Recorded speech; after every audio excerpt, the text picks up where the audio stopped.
What's going on, guys? It's Justin and I'm back with another video. And today I want to talk about my top waiver wire pickups for each position this week in the NFL.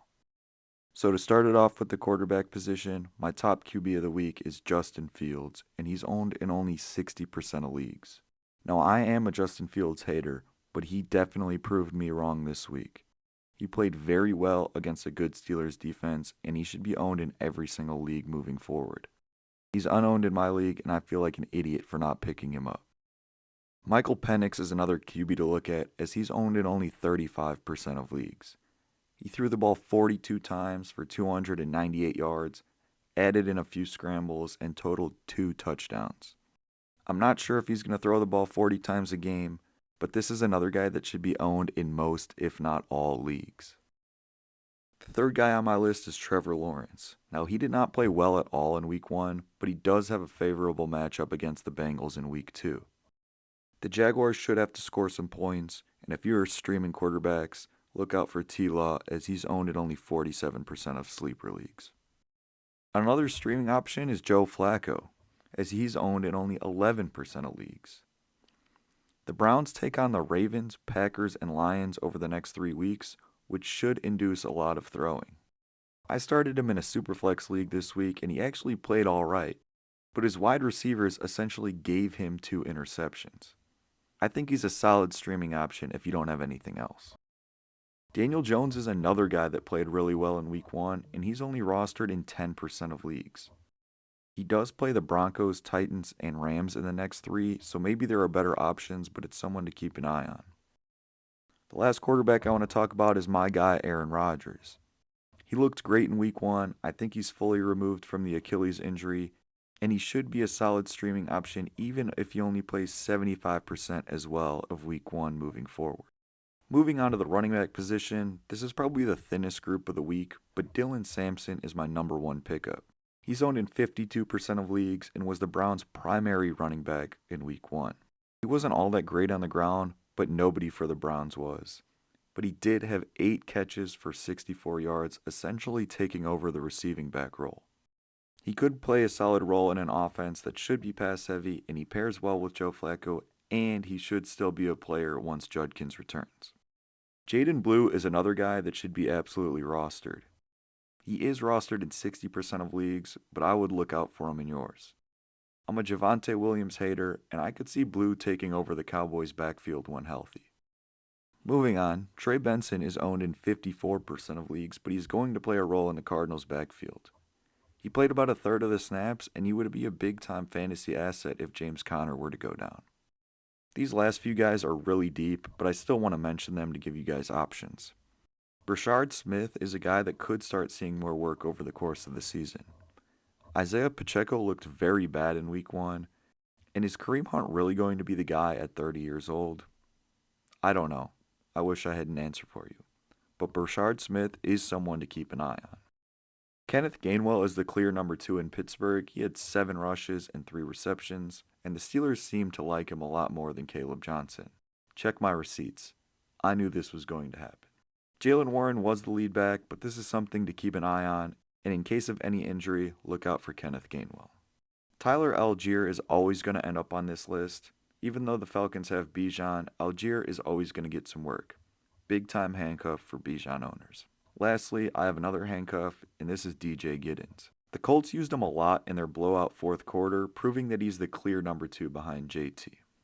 Moving on to wide receivers, this is one of the deepest positions of the waiver wires for this week, and it's headlined by Keenan Allen. Now, he is owned in 60% of leagues, but make sure to check yours. Even with Ladd's breakout last year, I think Keenan is Herbert's favorite target out of the slot, and they might just sling the ball all year long. Keenan is a must-own moving forward. Staying in the same game, my number 2 guy on this list is Hollywood Brown. Now, I'm not expecting 16 targets every week, but the Chiefs' offense is not great right now, and passes need to go to someone, and he looks to be the main guys in all those short, quick passes. Rashee Rice will likely take over this role once he comes back in Week 7, but Hollywood is a good option until then. Jumping back to the Chargers, Quentin Johnston is another option I like. Like I said, the Chargers might be an extremely pass-heavy team, and QJ is a big-time play threat. You might have to deal with some of his drops or bust weeks, but he could be a guy that you could plug into your flex and hope for a big game. Kayshon Boutte is the first guy I'm mentioning outside of the Brazil game. He's only owned in 4% of leagues, but he had 6 catches on 8 targets for 103 yards. I don't know if May is going to throw the ball 40 times a game, but if he does, Boutte should be one of his top options. Heading back to the Chiefs, Juju Smith-Schuster is another guy that you can target in this offense. I am less high on him, but the Chiefs are running out of pass catchers, and someone needs to catch the ball. Kelsey will still play a role, but he's obviously not what he's used to be, so consider Juju for this week. Calvin Austin hauled in 4 catches on 6 targets for 70 yards and a touchdown. If and when Rodgers continues to play well, Calvin Austin is the clear number 2 wide receiver in this offense and could produce. Wan'Dale Robinson, only owned in 23% of leagues, is just a PPR demon. 6 catches on 8 targets for 55 yards. No, it's nothing crazy, but he can be a solid producer, and this could improve heavily once Jackson Dart takes over at QB. And to round it off, I'll say take a look at Jalen Royals. He didn't fly out to Brazil with the Chiefs, but again, they need somebody that could produce in this offense, and he could be a stash for later in the year. There were a few tight end injuries this week, so tight end might be the most important position on waiver wire. Bowers, Kittle, Ingram all hurt at some point in their games. So my number 1 option this week is Juwan Johnson. He had 11 targets and was one of Spencer Rattler's go-to guys. He almost hauled in the game-winning touchdown on a really good throw from Rattler too. Could be a solid replacement for your injured tight end. Harold Fannin is another tight end to look at. The rookie had 7 catches on 9 targets and out-targeted every single other pass catcher on the Browns, including David Njoku. Now it's hard trusting a, quote, backup tight end, but this guy played, and maybe he even surpasses Njoku over the course of the season. Jonnu Smith is another solid tight end option. Now, he only had 15 yards, but he did have 5 catches, 6 targets, and a touchdown. Conklin was a guy that Rodgers targeted quite a bit last year, and Jonnu is significantly better. They even schemed up the touchdown specifically for him. He could play a solid role in this offense. Zach Ertz is still catching touchdowns at the age of 34, and he was a solid tight end option last year and should be serviceable when in need this year. Debo likely takes some of his target share away, but tight end is always thin, and Ertz could be a guy that can step in for you. Like Kayshon Boutte, Hunter Henry had 8 targets, catching 4 of them for 66 yards. Again, I'm not sure if May is going to throw for 40 times a game, but Hunter Henry was one of his go-to guys last season, and is likely a top 2 to 3 pass catcher on the Patriots this year. The Jaguars tight end Brenton Strange grabbed all 4 of his targets for 59 yards. He's only owned in 29% of leagues, and he could be another guy to look at. Michael Mayer comes in at number 7 on this list, and it's hard to spot him as I don't really know how much the Raiders are going to use him. He did catch all 4 of his targets for 38 yards. He didn't make much of a splash in his previous seasons, but it will be interesting to see how this new coaching staff uses him. The last guy I want to mention is Jake Tongues. I hope I'm pronouncing that right. He caught all 3 of his targets for 15 yards and a touchdown, and if Kittle misses significant time, then Tongues is someone to pay attention to. Lastly, I want to quickly go through what I feel are 12 of the top defensive matchups for Week 2. The 49ers head to take on the Saints.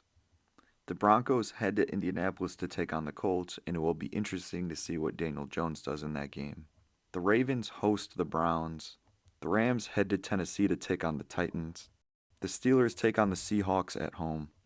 The Cardinals likely underperformed in Week 1, but they host the Panthers in Week 2. The Chargers travel a few hours to take on the Raiders. The Cowboys host miserable Russell Wilson and the Giants.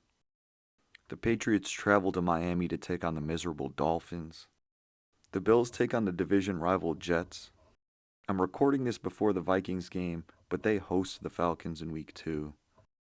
And the Buccaneers head to Houston to take on the Texans. Let me know what you guys think about these waivers, any questions you have, and any other thoughts in the comments.